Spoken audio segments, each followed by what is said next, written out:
Alright, hello and welcome to the Grizzled Survivor Show. And when you think of Denver and you think of a demonic looking horse, you normally think of Lucifer out by the airport. But this horse is called the Cold War horse, and it's out here to represent Rocky Flats, which is kind of where we're out by right now.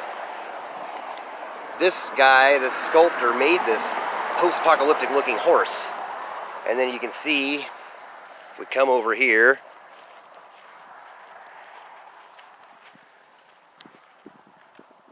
it's in loving memory of Drew Nelson.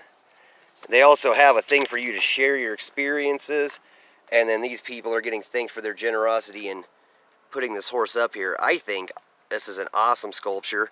You can see where we're right in the heart of Rocky Flats. That's probably some sort of mutant plant right there. No, I'm joking. But you can see that, lots of wasps out here. We're just right out here, though. You can see Rocky Flats kind of overlooked all of Denver.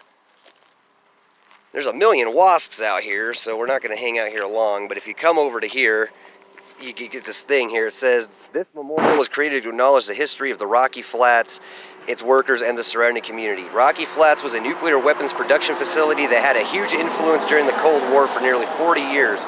The plant manufactured the plutonium triggers of nearly every nuclear weapon in the United States arsenal. It's estimated that 70,000 plutonium triggers were produced at this plant. Plutonium is a highly toxic and radioactive substance, and special precautions had to be taken. Routine operations and accidents contaminated the soil, air, water, and the surrounding areas with radioactive and toxic material. So you can see the surrounding areas. Down there is Great Western Reservoir. I can barely say that. Great Western Reservoir. Over there, Stanley Lake, which as we know is contaminated, and this horse looks over the landscape there. After a second major plutonium fire in 1969, the second largest plutonium fire at the facility, citizen protests gained momentum and urged Rocky Flats to cease operations. In 1989, the FBI, in conjunction with the EPA, raided the complex in the first ever intergovernmental raid. Many violations were discovered and production was halted. The plant's operators later admitted and pleaded guilty to environmental crimes. Soon after the raid, the plant site was put on the EPA Superfund cleanup list. In 1993, the Secretary of Energy announced the end of Rocky Flats' nuclear production mission. The original estimate for remediation of the site was in excess of $37 billion and projected to require 70 years for completion. The Department of Energy and Kaiser Hill devised an accelerated compromise plan that cut the cost to $7 billion in just 1 decade for completion. On the dedication of this memorial, 10 years after the cleanup of Rocky Flats, and cleanup is in quotation marks, safety concerns still exist due to remaining contamination and questions of risk.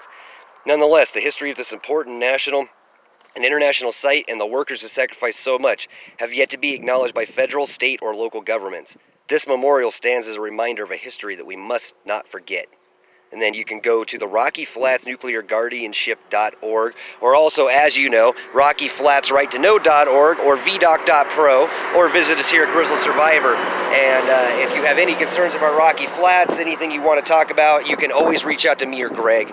We really want anyone who is affected by this to come forward. And for those of you who might not know, this is an incident similar to Chernobyl, and one that unfolded over 100 times in the United States. So definitely this horse represents more than just a scary looking horse. It is representing the contamination of the area, and it's very apt that it's in the hazmat suit because the animals that live out here don't get that luxury. Alright, one more pan over the landscape here, and then we will get out of here. Thanks for joining us today. A little bit more of a serious little mini episode today than we normally do, but I really just wanted you guys to see this. This is Grizzled Survivor signing off.